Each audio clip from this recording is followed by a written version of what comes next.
Good day for another Sandy ATV podcast. Thank you so much for joining us today. I am your host, Shane Eastman, and today I have a great guest from the state of Maine. He is the president of the Sandy River ATV Club, John Evans. Thank you so much for joining us today. Not a problem. Glad I I could join you. appreciate you agreeing to meet with us and share the story of the club. Yeah, I'm glad that we could. Glad we could join and talk about the sport that we love here in this part of Maine. We have some great trails, and the club's been in existence for pretty close to 20 years now. So it's pretty exciting to be part of this community and the ability to ride right from the house here. That's awesome. And what is the trail system that you're a part of right there? So we're in Western Maine here. We're part of. We've got 60 miles of trails, a little over 60 miles of our own trail system that we maintain, and that trail system connects to a bunch of trails located here in Western Maine. One of them being a fairly popular loop trail that they call the Moose Loop, and so it gives you an opportunity to ride a couple hundred miles around the Moose Loop that passes right here through Strong. So, oh, that's great, awesome. When did you first get the riding bug yourself? Many years ago. So I kind of grew up on ATVs. We when they were only three-wheeled at the time, way back. Pictures of myself riding them when I was 3 or 4 years old, and so kind of grew up on three-wheelers, and then progressed to four-wheelers and dirt bikes and that kind of thing. So yeah, it started early on for me. Yeah. Yep. Yeah, it's the same for me. I first saw a episode of Chips, California Highway Patrol, and the kid had a mini bike, and that's the first time I ever realized that, wow, they're my size. And ever since then, it was like I wanted one. I wanted to be a part of it, and it was just something I had a love for that moment. So that's really cool. What's unique about riding in the Strong area versus the other part of the state? Yeah, I don't think there's anything that's super unique about it. The bonus is that you have all kinds of riding here. So we have logging, what we call logging roads and railroad beds that are smooth and easy going, and then we have trails that are full of rocks and mud and all that kind of stuff that you can't make super miles in a day. So the bonus is we have varied terrain that you can ride on, as well as some just amazing views. I mean, living here in Western Maine, you can get up on the side of a mountain and look out over vast amounts of land, and the views are just amazing here. That's great. That's cool. Very cool. What do you have for plans for the upcoming season? Yeah, so you can imagine 60 miles of trail. That's a lot of trail to maintain. And so we're partnering with some other clubs in the area to redo a section of our trail to make it into a multi-use trail. So it'll be ATVs and snowmobiles, as well as biking, and we're going to try to make it handicap accessible for a section of it. So that's a big project we're redoing this year, as well as we're doing a major renovation to one of our trails that is part of the Moose Loop. And so we're going to be putting in a big bridge and redoing a section of trail that hopefully will become our Moose Loop, and that will allow that to be a little bit nicer trail than it has been in the past, and give people an opportunity to. There's just a ton of people ride through this area from all over, which is great. So it'll hold up to the traffic a little bit better, we're hoping. Cool. Very cool. Are there any specific things you hope to do with the funding that you hope to get this year that you want to primarily do first? So yeah, probably that Moose Loop kind of reroute and fix that section of trail is what we're gonna focus on first. We've got a bridge out there on that section of trail that goes over a brook, and we're gonna make that bridge wider and bigger, not just for us, but also for the snowmobile club to be able to cross the bridge with groomers. But that will also make it nice for the side by sides and all that use that section of trail. So looking forward to that. That'll be quite a project. And then we've got about connected with that about, I would say that's probably about 7 to 10 miles of trail that we're going to be redoing through there. So that'll be kind of a major project. And then Absolutely. we've got just some little stuff to do, maintenance type things that we'll be doing throughout the summer. Right, right. Okay. Now how many members do you guys have currently? We have roughly right around 50 members per year. Last year was kind of hard to tell. We had a lot more activity on our ATV trails, and so we had a lot more members join. We have a lot of members that join our ATV club from all over. Right. So a lot of people will join, and we have a map that we send out to those that become members, and so it's kind of become because of the Moose Loop and all, it's kind of become a destination for people to come and park here in town and ride from here. Right. I'm a huge advocate of if you ride on someone's trails, you should become a member of their club, at least support them financially, if Right. not give, a day of, your time to help out, because 50 to 60 people to handle that many miles, that's a lot of work, and especially with a big It is. project like that bridge. Yeah. It's a good thing you're partnering up with some other clubs in the area to get that done. Yeah, so we do that whenever we can. We're really closely tied with our snowmobile club as well.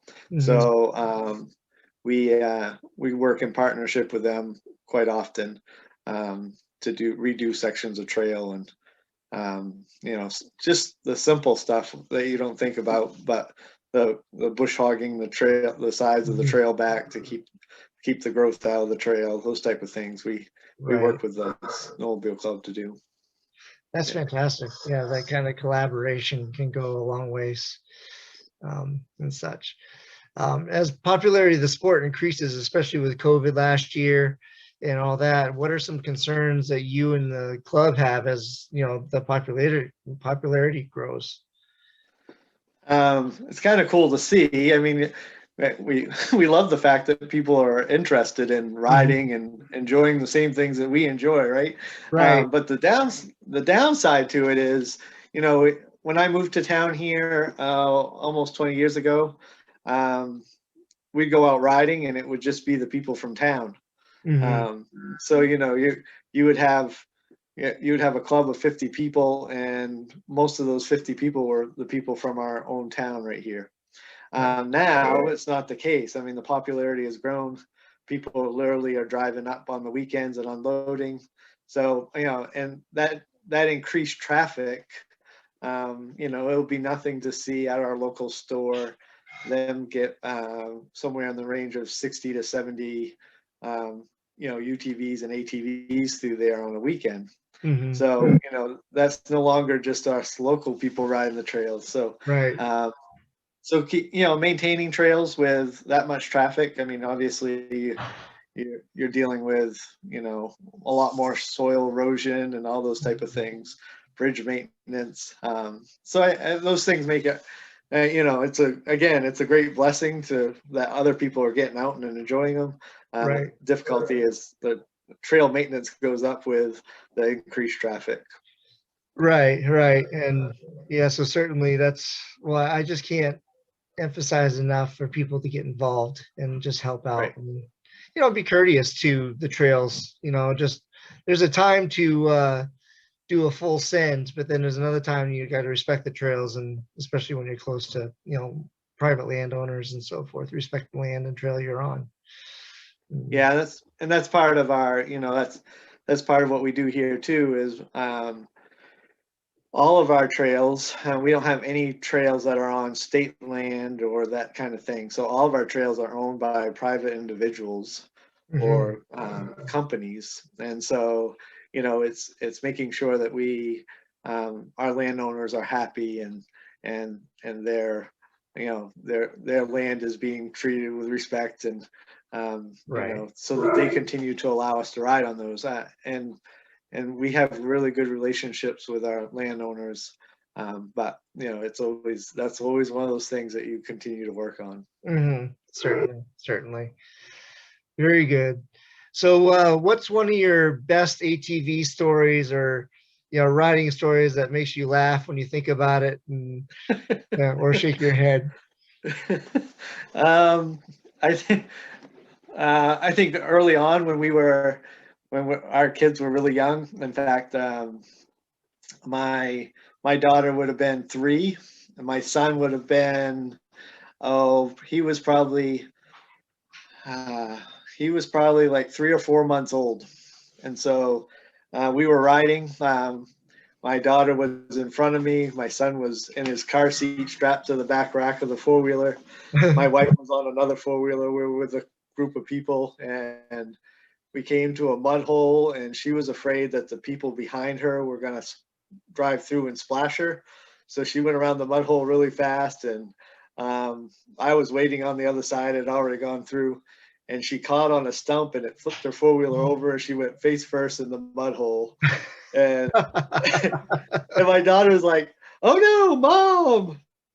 And she came up sputtering. Of course, she was fine. She had a helmet on. Came up sputtering. Her face shield packed full of mud. And we we always laugh about that. Remember that time? You were So trying to avoid getting yeah, splashed, but then you end up in the mud. right, yeah, yeah. She was trying to avoid getting muddy or getting splashed, and she ended up face first and with her helmet packed right full of mud. So yeah, it was one of those kind of, and we have a bunch of those stories. Just time spent with family and friends riding. Right, Uh, right, there's there's certainly. always those things where it's like, remember when? Yeah, That's great. But those are the memories that last forever, and that's what builds our character. Uh, yeah, for sure. And our kids grew up ATVing and snowmobiling, so they just don't know any different. So those are really cool. To be able to be able to take them with us all mhm. along, and kind of do it as a family. It's always been really neat for us to do that, and this area is really good for that. I Yep. often say to our club members, I say, where else can you live, that you have such good access to trails? I mean, Mhm. you can we can walk out our front doors, those that live in this area, and get on our wheelers and ride for 4 or 5 days straight, and not travel the same trail and come back to the house. I said, you just can't do that everywhere. So No, we you are certainly truly cannot. blessed here. Yep. Yeah, especially where I live, that's not in existence. Right, right. Yeah. Yeah. So, And I've lived in those places where, you had to always truck and trailer 3 or 4 hours to get to, and many people do that these days. We have a park and ride, and many people come up and will park and ride out of there for a day or so, and that's great. But it's just it's a true blessing to be able to just get on right at your house and go for a ride. do you have any big rides coming up, the organized rides or anything like that coming up for the year? Or Uh, we don't have any planned yet. We'll be having our annual meeting, our first. It'll be our second meeting of the year, which we call our annual meeting. We'll elect officers and stuff, and then we get set up for what our summer is going to look like and what kind of rides we're going to do right, right. as a Um, club. Not to distract from your club or anything, but have you heard about the big ATV invasion that's happening in near Jericho Mountain in New Hampshire? No, I haven't. No. Oh, it's going to be absolutely huge. You should look it up. Okay. Yeah, Um, I'll have to yeah, check it out. yeah, it's going to be a huge event. It's great for family. They're going to have kids events. There's going to have all sorts of OEM test rides and all that kind of stuff that you can do, Oh, and cool. such. But yeah, check it out. Yeah. But what's some place in the the nation or whatever that you may have heard of that you would always wanted to check out that's on your bucket list to go check out yourself? I don't know if there's any places that I've heard of that we haven't gone and checked out. My uncle and I've had the opportunity to ride on off-road bikes out, Mhm. out west quite a few times. Um, yeah, I haven't. I've been down to Florida a couple times Mhm. and seen some of the places they ride down there, and thought, huh, I should I should come down here and ride. I guess that's one of those places I haven't actually ridden. Just kind of watch people ride around some of the Right. trails down. So that would be kind of neat. Mhm. Um, Moab, Utah area was a lot of fun. We went out there and did some riding. Um, yeah, there's a bunch of places out west that are just phenomenal riding. Cool. Yeah, I hear so much about the Moab. I haven't ridden it myself. I've ridden in California and Texas and so forth, but never been to Utah or that area. And certainly it's on my list to get Yeah. there. So I'll have to check that out for sure. Um, what's one of the best ways for people to reach out to the club or get involved and so forth? Would it be your Facebook page or? So we have both. We have a Facebook page, but we also have a website, Mhm. and usually the website's kind of the best way to interact with us. Okay. Um, so you can go to ours. That's under Sandy River Riders, um, and we can you can send us a message and we can respond to you, and you can do memberships and all that kind of stuff through there. Okay. Outstanding. I'll make sure I put a link in the description below so that way people can just go ahead and click on it and Yep. really get in touch with you and so forth. So, well, John, thank you very much for sitting down with us today and Oh, uh, no uh, problem. giving us a peek into your woods, if you will. And I'll have to get up there and check it out and see how it's changed since I was a kid, because I went to Strong as a young kid, and Right. I'm sure it's changed a little bit since then. But Yep. Yeah, that'd be great. Yeah, come up and enjoy. I will. I will. Absolutely. I'll shoot off a flare when I head that way. All right. Yeah, let me know. All Yep. right. Yeah. Very All good. right. Thank you. Thank you, Shane. All right. Talk to you later.